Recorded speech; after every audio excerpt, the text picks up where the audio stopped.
आध्यात्मिक वक्ता श्रद्धेय भैया जी श्री धीरज सेठ जी के ओजस्वी विचार नित्य प्रतिदिन सुनने के लिए शंखनाद चैनल को लाइक करें, सब्सक्राइब करें और बेल आइकन को दबाएं ताकि हमारा अपडेट सबसे पहले पहुंचे आप तक।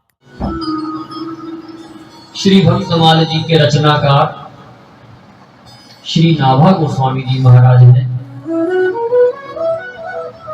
भक्तों के नाम रूपी पुष्प भक्तमाल क्या है, इसका नाम भक्तमाल क्यों है, भक्तमाल किसे कहते हैं। अभी तक हमने भक्तमाल जी का कभी कहीं कोई वर्णन नहीं सुना। हमने श्रीमद् भागवत जी सुनी, रामचरितमानस जी सुनी, हमने देवी भागवत जी भी सुनी, लेकिन भक्तमाल हम प्रथम बार श्रवण कर रहे हैं। हमने नाम ही पहली बार सुना। यह सभी के लिए विषय नया है। किसी जमाने में हमारे लिए भी अलग था, लेकिन श्रीमद् भागवत जी श्री कृष्ण का वाङ्मय स्वरूप है। श्रीमद् भागवत श्री वेदव्यास जी के द्वारा रचित है और वेदों के सूत्र, हमारे पुराण उपनिषद श्री वेदव्यास जी की दिव्य रचनाएं हैं, उनकी लेखनी से प्रकट हुए। लेकिन एकमात्र श्री भक्तमाल जी श्री नाभा गोस्वामी जी ने प्रकट किया। इसके पीछे की क्या है? भक्तमाल जी का सब बहुत सौंदर्यमय, बहुत लीलामय ग्रंथ है, लेकिन इसका जो प्रमुख सौंदर्य है, जो मुझे व्यक्तिगत रूप से बहुत प्रिय है, कि एक कथा में से दूसरी कथा, दूसरी में से तीसरी, तीसरी में से चौथी, कथाओं में से कथाएं निकलती हैं। यही इसका सौंदर्य है जो मैंने इसमें समझा। अगर एक कथा भी हमारे हाथ से मिस हो जाती है तो फिर हमको आगे की चेन में आनंद नहीं आएगा। पता नहीं बीच में क्या हो गया, ऐसा कुछ इसमें है। जादू है, जादू है श्री भक्तमाल जी। निस्संदेह मैं तो इसको जादू ही बोलूंगा जो मैंने इसमें अनुभव किया। श्री नाभा गोस्वामी जी की यह दिव्य रचना, इसमें भक्तों के नाम रूपी पुष्पों की पवित्र चरित्र रूपी पुष्प इसके अंदर विराजमान है। 1 2 4 5 भक्त नहीं, चारों युगों के भक्त, चारों युगों के भक्त हैं। यह ऐसी दिव्य माला है, ऐसे दिव्य पुष्प है। यह पुष्प 2 घंटे, 3 घंटे, 4 घंटे, 6 घंटे बाद कल सुबह तक मुरझा जाएगा, यह म्लान हो जाएंगे। लेकिन इस भक्तमाल जी के जो पुष्प हैं, वह सदियों क्या युगों तक कभी नहीं भूल जाएंगे, क्योंकि यह पुष्प कोई और नहीं, श्री हरि के भक्त हैं। यह अति शोभनीय सुमन मालिका श्री परमात्मा प्रभु श्री हरि श्री भगवान निरंतर अपने श्री कंठ में धारण किए रहते हैं। जैसे प्रभु अपने कंठ में वैजंती माला धारण करते हैं, ऐसे ही आनंद कंद परमानंद श्री कृष्ण चांद श्री हरि श्री नारायण के गले में, श्री कंठ में अगर कोई ऐसी माला है जिसको वह एक क्षण के लिए भी अपने श्री कंठ से अलग ना करते हो, उस माला का नाम है श्री भक्तमाल। भक्तमाल यह माला मेरे गोविंद के कंठ से एक क्षण को भी अलग नहीं होती, निरंतर धारण किया है। भक्तमाल जी में भक्तों का गुणगान है, यशोगान है, यश कीर्ति है। और भक्तमाल जी में भक्ति रस में डूबे छके हुए भक्तों की सरस लालित्यमय श्री लीला का विस्तार है। बहुत रसमय वर्णन है। श्री भक्त और भगवान में परस्पर कैसा संबंध होना चाहिए, उसका निर्देशन दिया गया है। हमारे लिए मार्गदर्शन दिया गया है कि हमें भक्तमाल जी की शरण में जाने से क्या प्राप्त होगा, हमें श्री हरि की भक्ति कैसे प्राप्त होगी, हमें श्री हरि का प्रेम कैसे प्राप्त होगा। अभी तक हमारी लिस्ट में तो गोविंद का नाम लिखा है, लेकिन हाय रे हमारा यह भाग्य न जाने ईश्वर की लिस्ट में, ईश्वर की सूची में हमारा नाम कब आए। श्री भक्तमाल जी का पावन आश्रय से जीव का शुष्क हृदय सरस होकर प्रभु के नाम रूपी रस को पान करने में आनंदित हो जाता है। आनंद आता है, आनंद आता है जीव को प्रभु के नाम के रस में।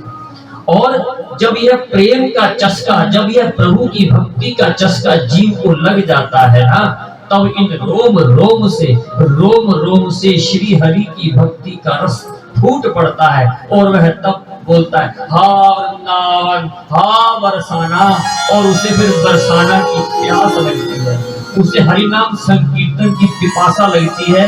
और जैसे हमें प्रभु की रूप माधुर्य का, प्रभु की मोर मुकुट का, प्रभु की लीलाओं का, प्रभु के दिव्य स्थानों का दर्शन करने में जो आनंद आता है, जो हमें जब में आनंद आता है, तप में आनंद आता है, प्रभु के रूप सौंदर्य को निहारने में आनंद आता है, उससे भी कहीं अधिक आनंद हमें भक्तमाल जी में भक्तों की कथाओं के श्रवण करने से आता है।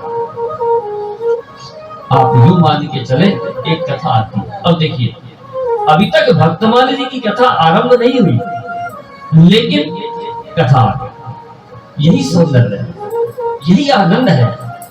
एक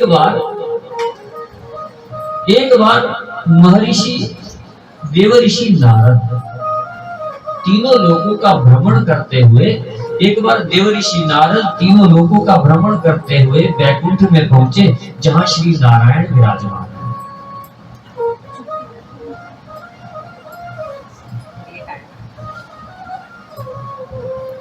जहां श्री नारायण विराजमान, श्री नारद मुनि ने देखा एक बहुत मोटा ग्रंथ प्रभु के हाथ में। नारद मुनि जिज्ञासावश पूछा कि हे प्रभु, आपके हाथ में इतना मोटा ग्रंथ क्या है? इस ग्रंथ में क्या लिखा है?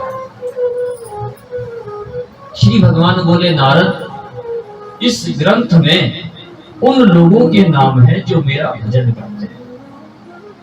नारद मुनि को बड़ी जिज्ञासा हुई। नारद मुनि ने कहा कि हे प्रभु, अगर आप आज्ञा करें तो क्या मैं इस ग्रंथ को देख सकता हूँ? कहते हाँ, आप देख सकते हो इस ग्रंथ को।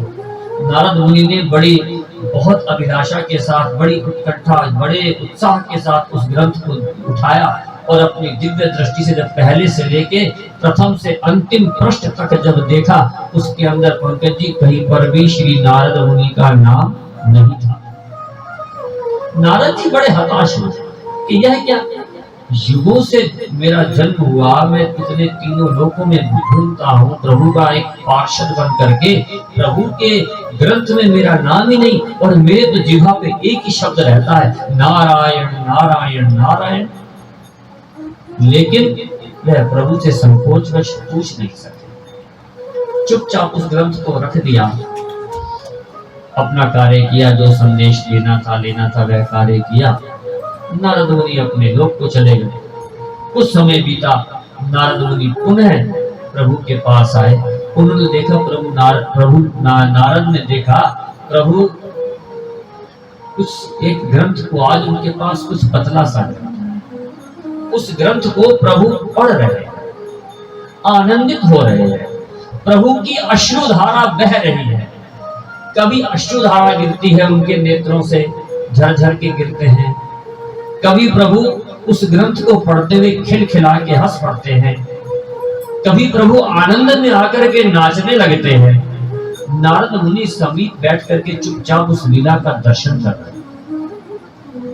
जब बहुत समय हुआ, श्री नारद जी ने प्रभु से कहा, प्रभु नारायण नारायण। प्रभु बोले, नारद तुम कब आए वत्स? प्रभु मुझे आए तो बहुत समय हो गया, 2 प्रहर हो गए मुझे आए, लेकिन आप इस ग्रंथ में ऐसे खोए हैं कि आपको तो सुध-बुध ही नहीं। आज यह क्या लीला है? उस दिन तो इतना मोटा ग्रंथ था और आप मुझे यह बता रहे थे कि इस ग्रंथ में उन लोगों का नाम है जो मेरा भजन करते हैं, भजनानंदियों का नाम है। प्रभु इस ग्रंथ में किनका नाम लिखा है? प्रभु बोले, नारद इस ग्रंथ में उनका नाम लिखा है जिनका भजन मैं करता हूं, और उस ग्रंथ का नाम है श्री भक्तमाल। बोले भक्त वत्सल भगवान की। भक्तमाल, कितना लीला है इस ग्रंथ की, श्री भक्तमाल। उस ग्रंथ का नाम है भक्तमाल। श्री कृष्ण जी ने श्रीमद् भागवत के 11वें स्कंद के 14वें अध्याय के 16वें श्लोक में कहा, 11वें स्कंद के 14वें अध्याय के 16वें श्लोक में कह रहे हैं, अनुव्रजाम्यहं नित्यं गर्गे गृगेणु। अर्थात मैं अपने भक्त जनों के पीछे पीछे यह सोचकर चलता हूं कि उनकी चरण से उड़ने वाली धूल के कण मेरे ऊपर पड़ती है जब धूल, तो मैं पवित्र हो जाता हूं। इतनी श्रीमद् भागवत में प्रभु ने अपने भक्तों की महिमा बताई। भक्ति हम भी आज करते हैं, लेकिन क्षमा कीजिएगा, हम जो भक्ति करते हैं और जो हमारा भाव है, आज हम जिसे पूजा कहते हैं वह भक्ति नहीं है।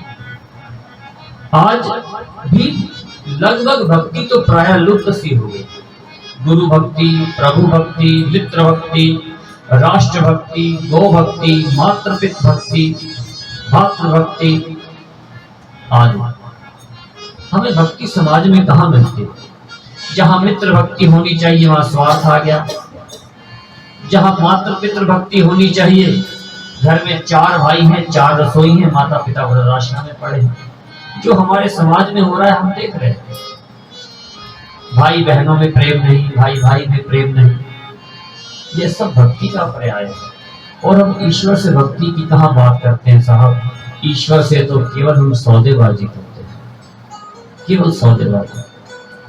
लेकिन भक्ति के माध्यम से, भक्ति प्रभु के मार्ग में स्वयं को मिट जाना सिखाती है। लेकिन हम अपनी भक्ति के माध्यम से ईश्वर से कुछ बन जाना मांगते हैं, मुझे ये बना दो, मुझे वो बना दो, लेकिन हम ईश्वर से अच्छा इंसान बनने की कामना कभी नहीं करते। हम अपने बच्चों को भी तो डॉक्टर इंजीनियर बनाने में लगे हैं, हम उन्हें अच्छा इंसान बनाते कब है? हम उनको भक्ति की शिक्षा देते कब है? आध्यात्म की शिक्षा देते ही नहीं हम उनको। इस करके भक्ति लुप्त तो होती चली जा रही है, बालक हमारे चरित्रहीन बनते जा रहे हैं। ऐसे ही श्री नारद जी ने नारद भक्ति सूत्र के पृष्ठ संख्या 168 और सूत्र संख्या 41 में श्री नारद मुनि कहते हैं, तस्मेस् जने मेधा भावात्। अर्थात श्री भगवान और उनके भक्त में कोई भी भेद नहीं है। भक्त और भगवान दोनों एक हैं। अब यहां से एक और कथा है। श्री नारद भक्ति सूत्र, यह भी एक भक्तमाल जी थे। एक जैसे स्टेप बाय स्टेप की अगर हम बात करते हैं, श्रीमद् भागवत जी, श्री देवी भागवत जी, श्री भक्तमाल जी, ऐसे ही श्री नारद भक्ति सूत्र, यह भी हमारा ना बहुत अलौकिक ग्रंथ है। श्री नारद भक्ति सूत्र में नारद जी ने भक्ति के ना 84 सूत्रों का वर्णन किया। हम सभी जानते हैं 84 लाख योनियां हैं और एक एक सूत्र जीव को 1-1 लाख योनि से पार उतारने की शक्ति रखता है। बोली नारद भक्ति सूत्र की। लेकिन यहाँ पर हम एक एक सूत्र की व्याख्या तो नहीं कर सकते, लेकिन हम केवल सूत्र संख्या 41 पर ही बात करेंगे, जिसमें नारद जी ने लिखा है, तस्मिस् जने मेधा भावात्। अर्थात भक्त के ऊपर जब ईश्वर अपनी कृपा करते हैं तो उसको बिल्कुल अपने जैसा बना देते हैं। जैसे सुदामा जी का चरित्र हम जानते हैं, अपने सिंहासन पर बिठा दिया, 3 मुट्ठी चावल में 3 लोगों का राज्य दे दिया, भक्त को अपने जैसा बना दिया। यहाँ एक छोटी सी और कथा आती है। एक समय जिस समय पृथ्वी पर धर्म प्राय समाप्त हो चुका था। मानव जीवन राक्षसी जीवन बन गया था, आसुरी जीवन बन गया। उस समय देवात्मा हिमालय पर, जिस हिमालय को हम जानते हैं, इस कथा में उस हिमालय का वर्णन नहीं। यह वो हिमालय है जो देवात्मा हिमालय है, जहां पर सप्तऋषि, जहां पर हमारे महर्षि, यति, तपस्वी, योगी, मुनि इत्यादि बैठकर वर्षों से नहीं, हजारों वर्षों से, युगों से साधना में लीन है। यहाँ उस देवात्मा हिमालय का वर्णन आ रहा है। बड़ी दुर्लभ कथा है और ये श्री नारद भक्ति सूत्र से ही ली गई। नारद भक्ति सूत्र पृष्ठ संख्या 168, सूत्र नंबर 41। आज प्रातः काल का दिन है। ये उस घटना को सिर्फ हमने ये सोचना है, मैं आपको इस कथा के माध्यम से देवात्मा हिमालय के दर्शन करा। ब्रह्म मुहूर्त का समय है। देवात्मा हिमालय पर वेद मंत्रों की गूंज हो रही है। एक और यज्ञ चल रहा है। सप्तऋषि मंडल, महर्षि, देव शक्तियों का प्रातः काल का संध्या वंदन हो रहा है। मां गंगा और जमुना की कलकल की ध्वनि जो देवात्मा हिमालय की गोद में खेलकर आज पल्लवित हो रही है। चिड़ियाओं की चहचहाहट, मधुर समीर जो बहुत सुंदर छटा को बिखेरती हुई शीतल मंद पवन भीनी भीनी सुगंध के साथ चल रहे हैं। एक मीटिंग चल रही है, गोष्ठी हो रही है देवात्मा हिमालय पर, और इस गोष्ठी में युगों युगों से महातप में जो संलग्न देवतागण आए हुए हैं, वह सभी देवात्माएं भी एकत्र हो रहे हैं।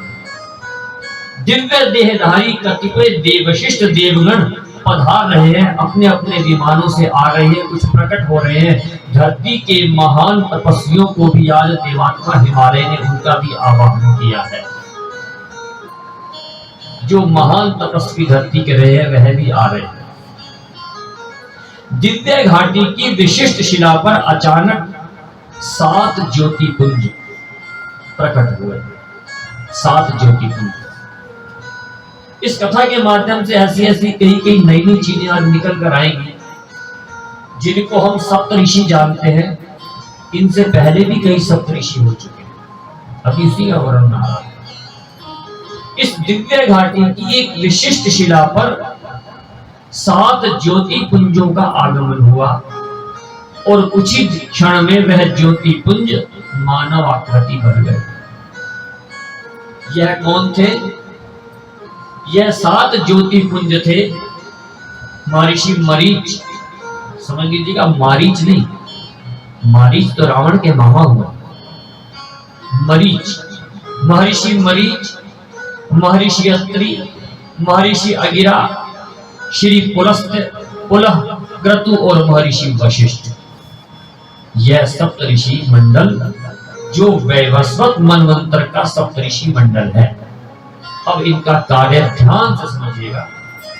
यह 7 ऋषि दृश्य जगत की, जो दृश्य जगत जो हमें आपको दिखाई दे रहा है, हमें क्या दिख रहा है? हमें समुद्र दिख रहा है, पहाड़ दिख रहा है, बरसात दिख रही है, हमें शरद ऋतु दिख रही है, बसंत ऋतु दिख रही है, सूर्य दिख रहा है, चंद्रमा दिख रहा है, नदियां दिख रही है, वायु दिख रही है, पवन दिख रहा है, इत्यादि इत्यादि इत्यादि। जो हमें, जो दृश्य जगत की अदृश्य व्यवस्था,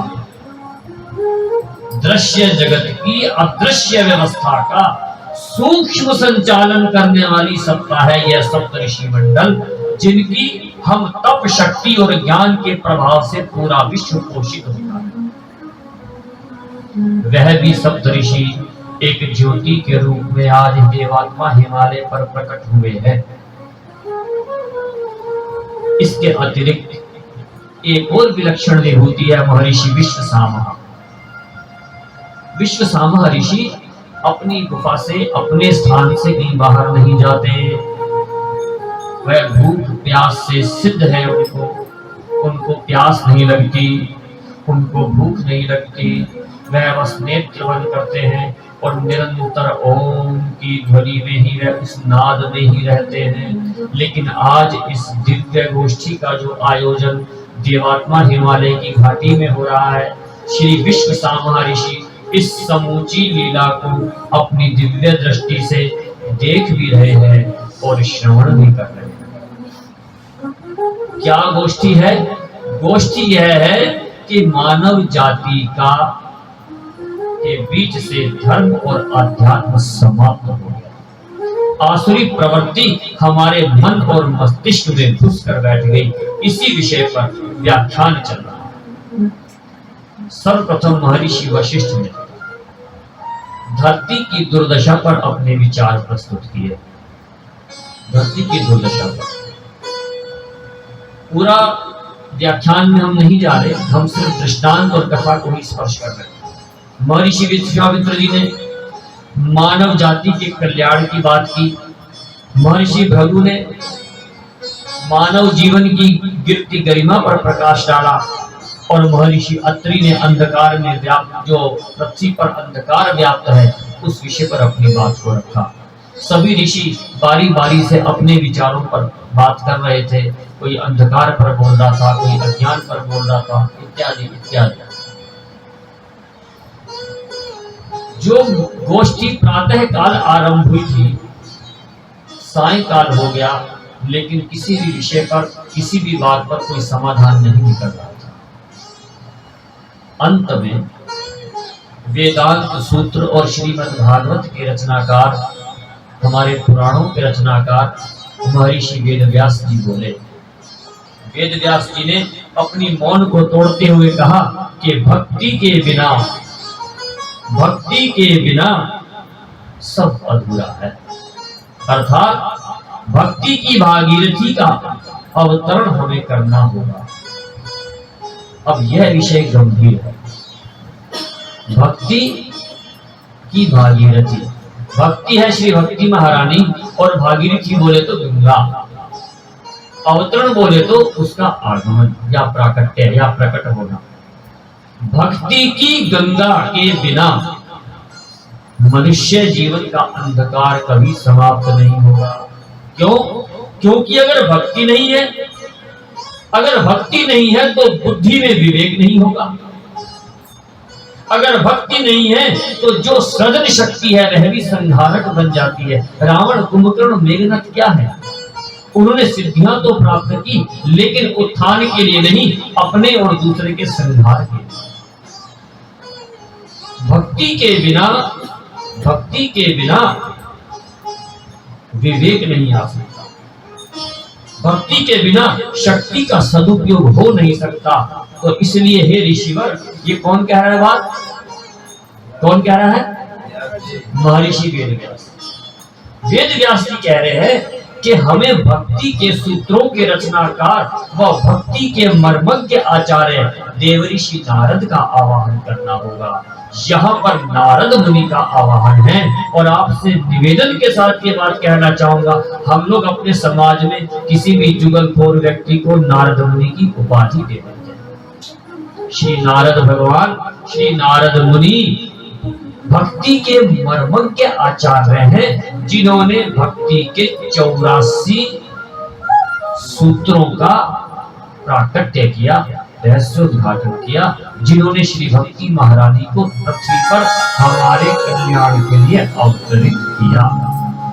इतना ही सुनना था कि सभी मुनि, तपस्वी, योगी, ऋषि, सप्तऋषि, महर्षि सभी हाथ जोड़कर खड़े हो गए और अपना उनका जो संबोधन था, जो विचार मंथन था, जो गोष्ठी थी, सब एक कंठ से देव ऋषि के दिव्य आवाहन में बदल गए। एकाएक सबने एक साथ एक स्वर में एक ही श्लोक बोला, तेजसा यसा बुद्धया नयेन विनयेन च भक्तिनां तपसा वृद्धं नारदं आवाहयामि स्वयं। जो ब्रह्म तेज, यश, बुद्धि, नय, विनय, भक्ति, तय सभी दृष्टि से सबसे बड़े हैं, हम सभी उन महर्षि नारद का आवाहन करते हैं। इतना कहना भर था कि सभी की निगाह अब सूर्यास्त हो चुका, सूर्य ढल चुके हैं, अब लगभग अंधकार हो चुका है हिमालय की घाटी पर। जो ही नारद मुनि का आवाहन हुआ, सबकी दृष्टि जब आकाश की ओर गई तो सबने देखा आज आकाश में दो चांद कैसे, दो चंद्रमा क्यों निकले हैं। लेकिन जब दोनों चांद को देखा ध्यान से, जब बड़े ध्यान से देखा तो एक चांद तो अपने स्थान पर स्थिर है और दूसरा चांद धीमे धीमे पृथ्वी की ओर को, देवात्मा हिमालय की ओर को आ रहा है। जैसे जैसे वो निकट आता जा रहा है, वह चांद एक ज्योतिर्पुंज के रूप में बनता जा रहा है और आते ही वह सुंदर सी शिला पर विराजमान हुआ। और जो ही वह मानव आकृति बना तो हाथ में वीणा, एक हाथ में खरताल और सिर पर रुद्राक्ष की माला धारण करे, गले में रुद्राक्ष की धारण माला करे, एक ही स्वर से पूरी घाटी में एक ही आवाज के साथ एक ही संगीत गूंजा, लक्ष्मी नारायण नारायण हरि हरि, लक्ष्मी नारायण नारायण हरि हरि, श्रीमन नारायण नारायण हरि हरि, लक्ष्मी नारायण नारायण हरि हरि। नारायण नारायण नारायण की ध्वनि से देवात्मा हिमालय की घाटी गूंज उठी। उस समय महर्षि नारद ने श्री वेदव्यास जी को, समस्त ऋषियों को प्रणाम करके कहा, जी मेरे लिए क्या आज्ञा है, मैं आपकी क्या सहायता कर सकता हूँ। तो महर्षि वेदव्यास जी ने कहा, नारद, समूची पृथ्वी के अंदर अधर्म का डंका बज रहा है, हर व्यक्ति हाहाकार कर रहा है, मानव जीवन की भाव भंगिमा दूषित हो चुकी है। हम आपसे निवेदन करते हैं, आप भक्ति के जो आप आचार्य हैं, भक्ति के जो सूत्र आपने लिखे हैं, उनका प्राकट्य करो और माँ भक्ति को आप प्रकट करें ताकि समस्त पृथ्वी के जीवों का उद्धार हो। इतनी आज्ञा पाकर महर्षि नारद एक सुंदर आसन पर विराजमान हुए हैं। सभी देव शक्तियों ने यहाँ पर उनका अभिवादन किया, माल्यार्पण दिया, उनका स्वस्ति वाचन के साथ अभिषेक किया। तब जाकर के श्री नारद जी ने एक एक करके एक एक सूत्र की व्याख्या की। लेकिन हम यहाँ पर आपसे निवेदन करना है केवल सूत्र संख्या 41। अभी हम 1 से 84 तक तो जा ही नहीं रहे, केवल सूत्र संख्या 41 पर बात हो रही।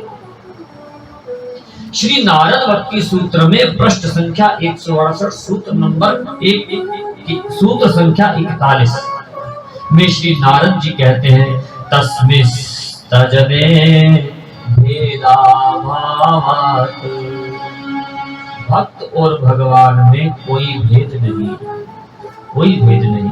इतना कहना ही था तो वह जो विश्वसाम ऋषि अपनी गुफा में बैठकर इस दिव्य लीला का अवलोकन कर रहे थे, अपनी दिव्य दृष्टि से इन सब ऋषियों की बातों को, इनके वार्तालाप को अपने कानों से श्रवण कर रहे थे, अपनी दिव्य दृष्टि से उसका दर्शन कर रहे थे। जो ही श्री नारद जी ने सूत्र संख्या 41 बोली कि भक्त और भगवान में कोई अंतर नहीं है, वह अपनी गुफा में एकदम से खड़े हुए और जोर की बोले, सत्य है, सत्य है, सत्य है, सत्य है, सत्य है, सत्य है, सत्य है, सत्य है। उनकी उस दीर्घ इतने वेग की ध्वनि देवात्मा हिमालय की घाटियों में गूंज गई। समस्त देव शक्तियों ने अपने आसन से खड़े होकर महर्षि विश्वसामा जी से निवेदन किया है कि हे ऋषिवर, आप इतने वेग से आपने बोला है कि आपकी ध्वनि हमारे कानों तक पहुंची है। आप जहां भी कहीं विराजमान हैं, आप वहीं से हमें इस रहस्य का रहस्योद्घाटन करें, ताकि हमें लग रहा है, हमें ऐसा प्रतीत हो रहा है कि यह सूत्र संख्या 41 से आपके जीवन में कोई न कोई रहस्य अवश्य छुपा है। कुछ क्षण मौन रहने के बाद महर्षि विश्वसामा, जिन्होंने अपने सद्गुरु से मौन स्वीकृति ली और इस रहस्य का उद्घाटन किया, इस रहस्य से पर्दा हटा करके बोले,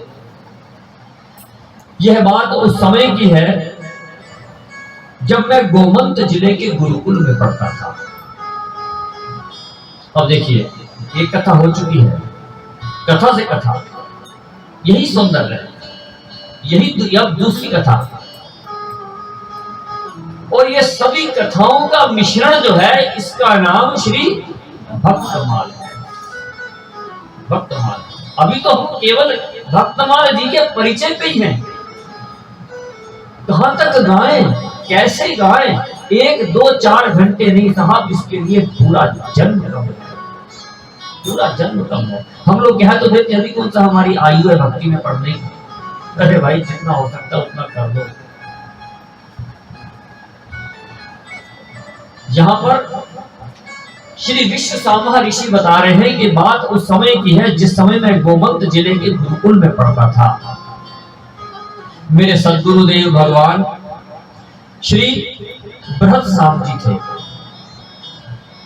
मैं बृहत्साम जी के गुरुकुल में रह करके विद्याध्ययन करता था। हमारा एक सहपाठी था जिसका नाम था मनसुखा।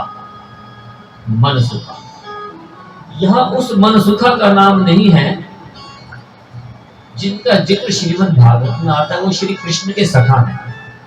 ये मनसुखा दूसरे मनसुखा है जी। ये मनसुखा वो हैं जो इन ऋषि ब्रह्मसामा जी के सहपाठी रहे। एक शिष्य मनसुखा था जिसका मन पढ़ाई में बिल्कुल नहीं लगता था, और वह कक्षा में भी नहीं आता था, रहता गुरुकुल में था, बस गुरु माता की सेवा किया करता था। चौके के लिए लकड़ी बीन के ले आता था, चौके की लिपाई कर देता था, गौ माता को स्नान करवा देता था, गौ माता का चारा कर देता था, सदगुरुदेव के पांव दबा दिया करता था, भंडारे की सेवा कर देता था। लेकिन कक्षा में कतई नहीं आना, उसका कक्षा से बैर था। सहपाठी उसका मजाक उड़ाते थे, हंसते थे उसके ऊपर। लेकिन इस मनसुखा के भीतर में एक बड़ी विशेषता थी, और वह विशेषता यह थी, जिस समय मां भगवती का जिक्र आता, उस समय वह सारे काम छोड़ करके कक्षा में सबसे पीछे आकर के बैठ जाता था और मां भगवती का चित्रण सुनता, मां भगवती की कथाएं सुनता। जैसे जैसे सद्गुरुदेव भगवान मां भगवती की उपासना विधि बताते, उस प्रकार से उपासना करता। जब उसका मन पढ़ाई में लगता नहीं था, तो कुछ दिन के बाद गुरुदेव ने कहा कि मनसुखा, तुम कक्षा में तो आते नहीं हो, तुम एक काम करो, तुम गौ चारणों की सेवा लो।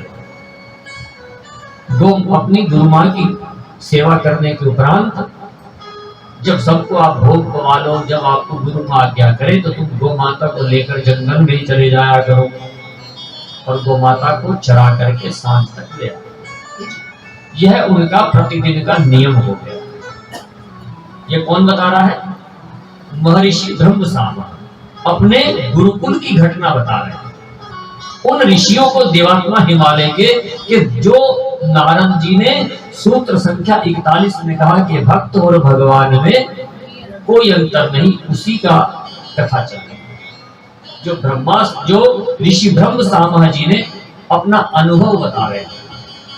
कहते गुरुकुल में एक समय ऐसा आ गया कि एक दिन अचानक मेरा स्वास्थ्य बिगड़ गया, और इतना स्वास्थ्य बिगड़ गया कि जो औषधि विज्ञान के विशेषज्ञ थे जिनको बुलाया गया, कोई औषधि, कोई काढ़ा, कोई लेप मेरे ऊपर काम नहीं कर रहा था। सब प्रयास विफल हो गए। जब चिकित्सा औषधि विफल हो गई, फिर मंत्र शक्ति के विशेषज्ञों को बुलाया गया। जप हुए, अनुष्ठान हुए, यज्ञ हुए, लेकिन वह भी निष्फल हो गए।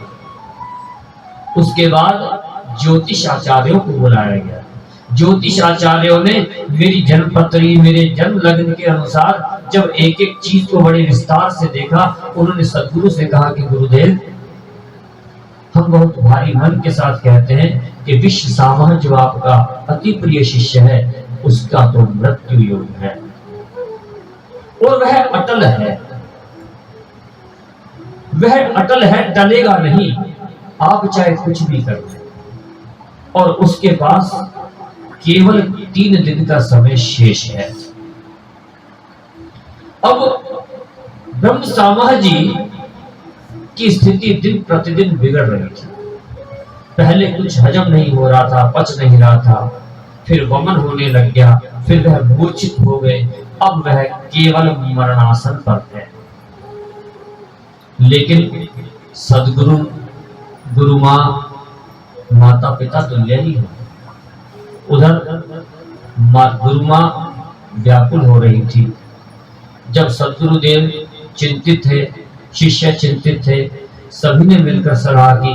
अंत में तंत्र साधना के लोगों को बुलाया गया, अघोड़ियों को बुलाया गया। उन्होंने अपने अनुष्ठान किए, अपनी क्रियाएं की, तब भी जब कोई लाभ न हुआ, फिर आकर के अंततः सदगुरुदेव गंगा जी के किनारे आकर नेत्र बंद करके शिवजी भोलेनाथ को स्मरण करने लगे और उनकी दोनों नेत्रों से अश्रुधार बह रहे।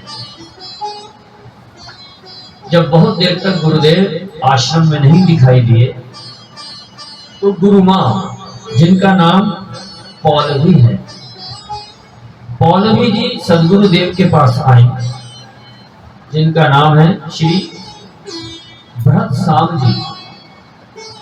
फिर प्रभु, क्या जो हमारा विश्व सामह शिष्य है, क्या वह सचमुच नहीं बचेगा?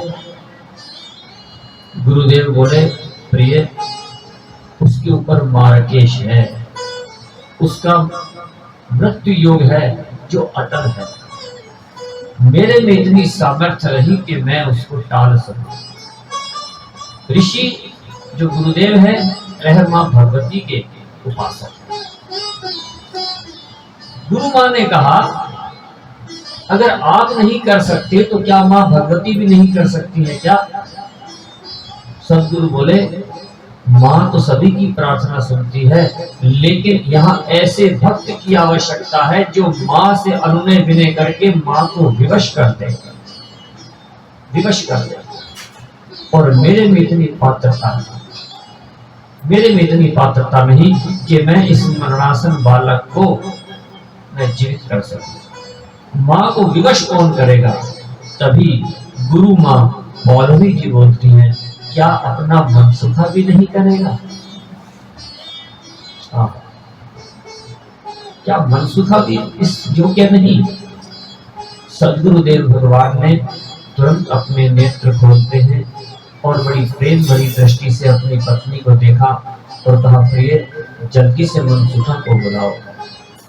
पूरे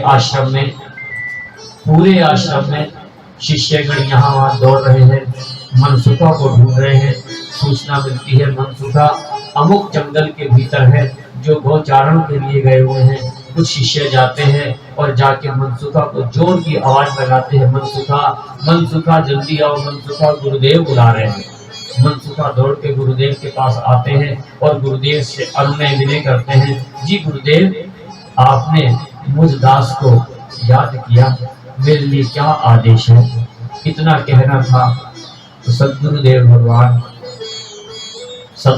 भगवान इतना कहने भर से सदगुरुदेव भगवान ने कहा, मनसुखा, तुम्हें पता है तुम्हारा सहपाठी विश्व सामह मरणासन पर है? हाँ गुरुदेव, मुझे पता तो चला है और मैं देख भी रहा हूँ कि वैद्य जितने भी आए, तंत्र साधना के लोग जितने भी आए, ज्योतिषी आए, चिकित्सक आए, सभी ने अपने प्रयास किए, परंतु वह हर प्रयास विफल हो गया। तो गुरुदेव, जब आप भी कुछ नहीं कर पा रहे तो मैं क्या कर सकता हूँ? सीधे स्वभाव में मनसुखा ने अपनी बात कही। गुरुदेव ने कहा नहीं, अगर तू केवल अपनी इष्ट माँ भगवती से मात्र इतना कह भर दे कि माँ मेरे सहपाठी को ठीक कर दो, तो मुझे भरोसा है, मुझे विश्वास है कि यह बालक ठीक हो जाएगा। इतना आदेश पाकर मनसुखा अपने प्रिय सखा विश्व सामा की कुटिया में आया। श्री विश्व सामा जी यहाँ पर बताते हैं कि मैं तो मूर्छित अवस्था में था, लेकिन मेरी मूर्छा खुलने पर, मेरे स्वस्थ होने पर जो मेरे सहपाठियों ने बताया कि मनसुखा केवल मेरे पास आकर बैठा है और उसने हाथ जोड़कर माँ भगवती से निवेदन किया कि हे माँ भगवती, हे परम्बा, हे माँ जगदम्बा, मेरा मित्र विश्व सामा मरणासन पर है, माँ उसे जीवन दान दे दो, माँ उसे जीवन दान दे दो। इतना कहना ही था कि मनसुखा ने अपना दाहिना हाथ विश्व सामा जी के माथे पर फेरा और बड़े प्रेम से सिर लहराने के बाद उन्हें मां से निवेदन किया और श्री विश्व सामा जी ने अपने नेत्र खोल दिए। श्री भक्त और भगवान की लीला। उस मनसुखा की करुण पुकार ने मां को विवश कर दिया और उसको जीवन दान दे दिया। यह है श्री नारद जी का सूत्र संख्या 41। सूत्र संख्या 41। क्योंकि जब से भगवान है तभी से भगवान के भक्त भी हैं, और जब से भक्त हैं तभी से भगवान की लीलाएं हैं। भगवान की लीलाएं किसने गाई है? भक्तों ने गाई है। और हम श्री भक्तमाल जी की बात नहीं करते, ऐसा हमारा कोई भी ग्रंथ नहीं जिसके अंदर भक्तों की लीलाएं ना हो। मैं कहता हूं यदि हम श्री रामचरितमानस में से प्रभु के भक्तों की लीलाओं को हटा लें तो क्या श्री रामचरितमानस में रस रहेगा? क्या हम उसमें से केवल क्या प्रेम हटा दें, अहिल्या को हटा दें, हम उसके अंदर सुग्रीव को हटा दें, हम उसमें भक्तराज हनुमान जी को हटा दें? जहां भक्त हैं वही भगवान है, और जहां भक्त है वही भगवान, और जहां भगवान वही भक्त है। ऐसे हम श्री रामचरितमानस की बात हुई, अगर हम श्रीमद् भागवत जी में से हम भक्तों को हटा दें तब भक्त के बिना भगवान अधूरे हैं और भगवान के बिना भक्त अधूरे हैं। दोनों एक दूसरे के पूरक हैं। ये प्रभु की लीलाएं हैं। प्रभु की लीला है कि एक स्थान पे तो वही श्री राम शिव जी का अभिषेक करते हैं और दूसरी लीला में वही शिव श्री राम के दर्शन करने के लिए मदारी बन करके चले। आहा, हरि अनंत हरि कथा अनंता। ये प्रभु की लीलाएं हैं। अपने भक्तों को रस देने के लिए प्रभु ऐसी लीलाओं की रचना करते हैं।